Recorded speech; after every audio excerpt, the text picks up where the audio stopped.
Another down day for North American markets with broad concern about tech stocks and what some see as a warning coming from a key retailer. Let's go to Warren Hastings, Managing Director at Scotia Wealth Management. Warren, thanks for joining us today. Thank you very much for the invite to the show, Morella. So what's your take on what's feeding this downturn? The downturn that we've seen today has, in many respects, been due to stocks in or associated with the AI theme. The high valuations, a lot of the capital, the amount of capital that's being deployed toward that technology has resulted in some concerns about the returns that investors are likely to see with respect to those sort of stocks. And while we believe that AI will be a profound technology, our bank wrote a report on it earlier this month, it doesn't mean that there aren't some stocks that are susceptible to a pullback. And I think that's what we've seen in markets, in particular the U.S. Equity markets today. Okay, would you call this a healthy pullback then? I think a correction it was due at some point, and I think markets operating efficiently would suggest that some profit taking was bound to occur, particularly with some of these high-flying stocks that have done very well on a year-to-date basis. Do you expect it to continue this way? I know it's hard to sort of predict what's going to happen from what you've seen in the past sort of week. Do you expect the downturn to continue?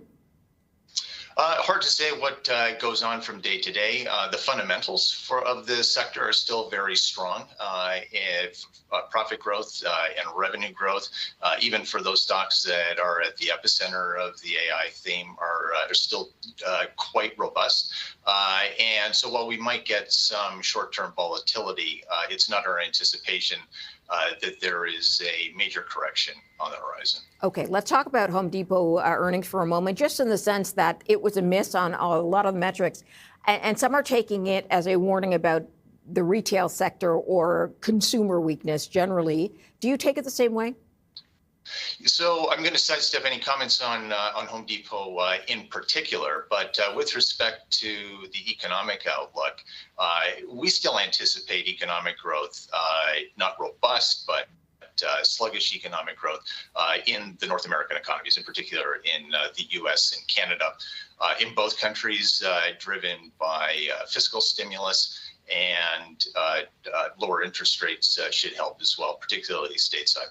Okay, I'm going to take the stimulus comment in a moment, or take that up in a moment. Should we take what we see with something like Home Depot as a forecast for the retail sector at all in the holiday season, when we already know from early surveys that consumers say they're going to pull back a bit? There could be some takeaways with respect to the consumer, but at the same time, it's important to remember, particularly in the U.S., that recently passed tax legislation should help consumers at all ends of the income spectrum with lower tax rates. So we also know the budget has passed here in Canada. How soon do you expect to see impacts of the money flow into the market? Well, as soon as the legislation becomes law, I think we could expect to see some of those benefits flow. In particular, this budget was focused on, or premised on, a $280 billion investment package directed at infrastructure, at productivity improvement, defense, and housing. And like I say, as soon as that becomes law, we could expect to see some of those funds and the projects associated with them begin to flow. Yeah, if you could expand on that, tell me what kind of sectors you think are going to really materially benefit from that budget. Well, in particular, the industrial sector here in Canada, because of its association and good representation of companies in the construction, in the engineering, aerospace, and defense subsectors, should stand to benefit from the budget once it becomes law. And do you think that money could start flowing as soon as next year, or is that too early, because we know a lot of this will just start out in a basic planning phase? I think those funds could begin to flow as soon as the projects associated with them are approved by regulators and by federal government authorities. Yeah, so we'll see what the Major Projects Office has to say. Warren Hastings is the Managing Director of Scotia Wealth Management. Thanks for your time. Appreciate it.